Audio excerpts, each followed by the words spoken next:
This podcast is brought to you by Mystic Labs Delta-8 THC. Enjoy the relaxing, blissful effects of Delta-8 in tasty gummies, vapes, oils, and more. See why our science is magic at mysticlabsd8.com. That's Mystic Labs, D as in Delta, the number 8.com. On this episode of the CPG and CBD University podcast, we're looking ahead to the new year with our 2022 regulatory predictions.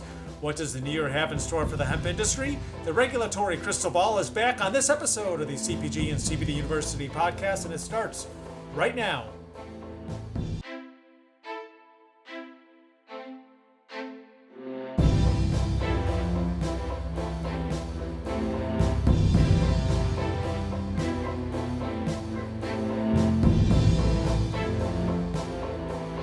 I'm Joe Augustinelli, host of the CPG and CBD University podcasts. And if you haven't done so already, hit that subscribe button wherever you get your podcasts for notifications of new episodes each week. Don't forget, catch full video episodes of the CPG and CBD University podcast on YouTube. We're just about at the end of 2021. As hard as that may be to believe, holidays are right around the corner. It's been quite the year in the hemp industry on the regulatory front. So we'll review some of 2021 and what does the year ahead look like. Maybe we'll go through some predictions of 2022. Industry advocate and attorney Rod Kight back on the podcast is joining me for this episode. Merry Christmas, Happy New Year, and all the other holidays. Happy holidays. Welcome back to the podcast, Rod. Thanks, Joe. Right back at you and right back to the viewers. It's always great to be here. You're right. 2021 has been a strange year. Looking forward to chatting about it. And of course, looking forward to talking about 2022 and to getting on with 2022, getting things moving forward.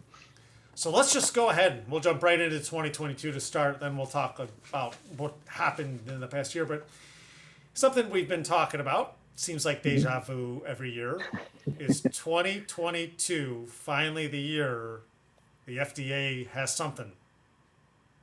Well, no one on the planet can tell you whether that's the case or not. My prediction is no. I don't think the FDA is going to do anything in 2022. It's got a lot on its plate. For years, as we say, deja vu all over again. Every year we say, oh, is this the year for the FDA? And so maybe I'm going to predict no, and that'll, somehow or another make it happen so the FDA is going to do something. But I don't think so. I don't think we're going to see any developments from the FDA on CBD or cannabinoids in 2022.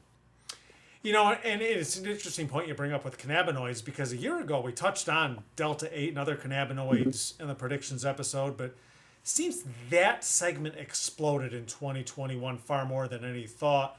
Do you see that continuing as we head into 2022 and maybe what some of those other cannabinoids are? Yeah, absolutely. I think, Delta-8 THC from hemp was the story for 2022 across the entire cannabis industry.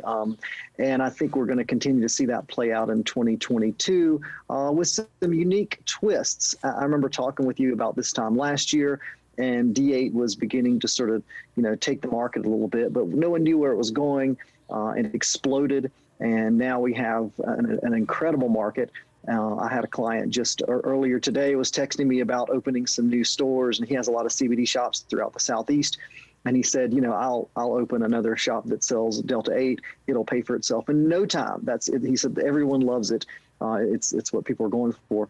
On the regulatory and the legal front, it has been the year of controversy. We've had lots of disputes and webinars and briefings and white papers and lawsuits and regulations and new statutes and attorney general opinions. It's just been all over the map, literally and figuratively, with Delta-8 and regulation. So I do think that is going to continue into 2022, and probably the conversation will continue. I have some predictions, though, also about some other cannabinoids that I think we're going to pop up and be talking about here pretty soon. Yeah, and about those other cannabinoids, looking around the country, we've certainly seen a variety of headlines and legislations this year. What can we see from different states and the cannabinoids as we head into 2022? What do you think some of the news stories are going to be? Yeah, well, in the hemp world, it's always been, here's the federal law, and then we just see this patchwork develop with states, and that's just going to continue with Delta-8, different states handling it different ways, from not discussing it at all to having, on the other end of the spectrum, statutes that either expressly allow them under certain circumstances or expressly prohibit them under certain circumstances. But, I think we're going to see two things develop in 2022 that are going to be really important, and probably we're going to be discussing this time next year. And one is that we're going to see some of the other, what we call novel cannabinoids, start to really truly begin to be a little more mainstream. CBN will be a big one, cannabinol. CBG has been kind of floating right under the surface of mainstream acceptance for a while. My prediction is it's going to stay the same place. THCV, tetrahydrocannabivarin, that's going to probably start seeing more and more of that. These cannabinoids are on the market now, and they're starting to gain steam. But I think the real one we're going to see is Delta-8 THC, the old standby for THC, the most common one, Delta-9. And what we're going to see, I believe, is an explosion of products on the market that contain Delta-9 THC from hemp in concentrations that do not exceed 0.3%, which is the Farm Bill limit, but that have significant enough concentrations or quantities of THC that people will get some sort of euphoric intoxicating effect. And what we're going to see that happen is it's going to sideline some of the controversy and some of the disputes that are going on in the Delta-8 world. And by the same token, I think people are going to be saying, wait a second, what's going on here? We have Delta-9 products on the market. I think that's what we're going to be talking about this time next year. And we're going to see a big explosion on the market of products in that realm. Have we seen anything legislatively around the country yet on Delta-9? I mean, no, Delta-8, we've seen state headlines. One state may be different from another. Have we seen anything from Delta-9, and does it look like anything could change heading into the new year? We've seen nothing that's targeted towards Delta-9. This is bizarrely a fairly new phenomenon, but we have seen some state regulations and some state statutes that could capture, so to speak, Delta-9 within its litany. We're seeing states begin to address issues of intoxication. We're seeing states begin to address actual milligrams of THCs of any form. We definitely see states addressing what are called variously artificial or synthetic cannabinoids, and really what they're referring to is Delta-8 and Delta-10 that's derived from CBD, but that wouldn't capture Delta-9, which can just actually be extracted from hemp. And so I think we're going to see, in particular, a lot of full spectrum products that have an array of cannabinoids, but just again with enough Delta-9 THC that you'll feel it. And industry-wise, along with all these new products, a lot of businesses, and we've talked about this, we're heading into the year. We've seen a lot of mergers. We've seen companies go out of business. Does that continue into the industry as we head into 2022, or are we starting to maybe level it out a little bit?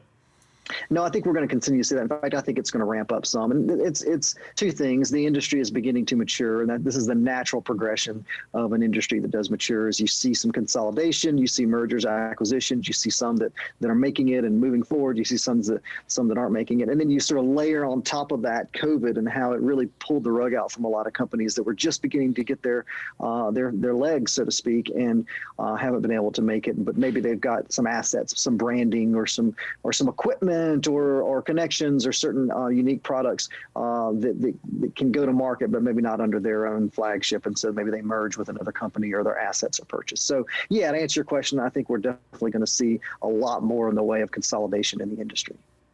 And we talk so much about here at home in the U.S., but outside of the U.S., we've talked a lot about Mexico. We talked an episode about the novel foods in the European Union. What does it look like outside of the U.S. for the industry as we head into 2022, and what could happen elsewhere?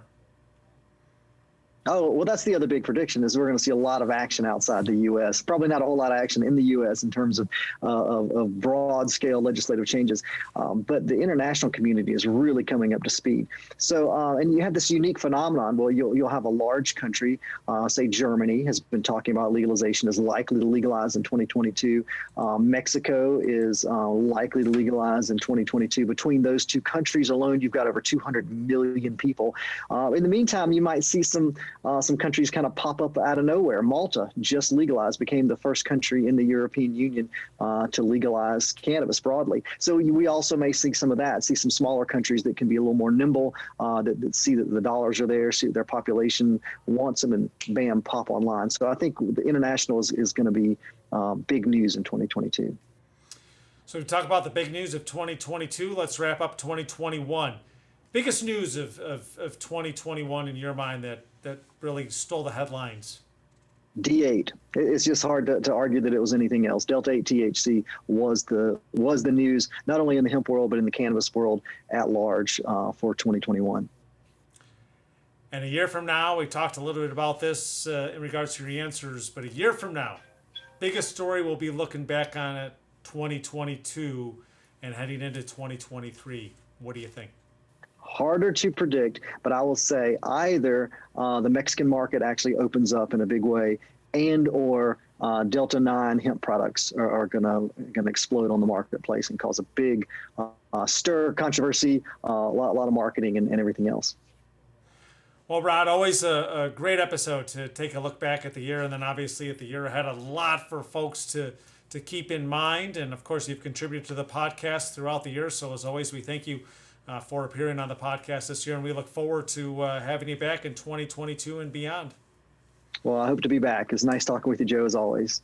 And we'll certainly have some new features with Rod and some other partners throughout the year in 2022 here on the podcast, and we're also looking to do some forum episodes, so be sure and stay tuned to that. Industry advocate and attorney Rod Kight, my guest on this episode of the CPG and CBD University podcast. Don't forget to hit that subscribe button to get notifications of new episode each week. And you can always stay on top of all the latest news, Rod's articles and blogs by visiting cannabusiness.law. The link to that website in the description of this episode. Industry advocate and attorney Rod Kight, wrapping up the year with us here on the CPG and CBD University podcast. Happy holidays to you and the family. Safe travels if you're going anywhere. Yep, thank you. Right back at you, Joe, and to the viewers.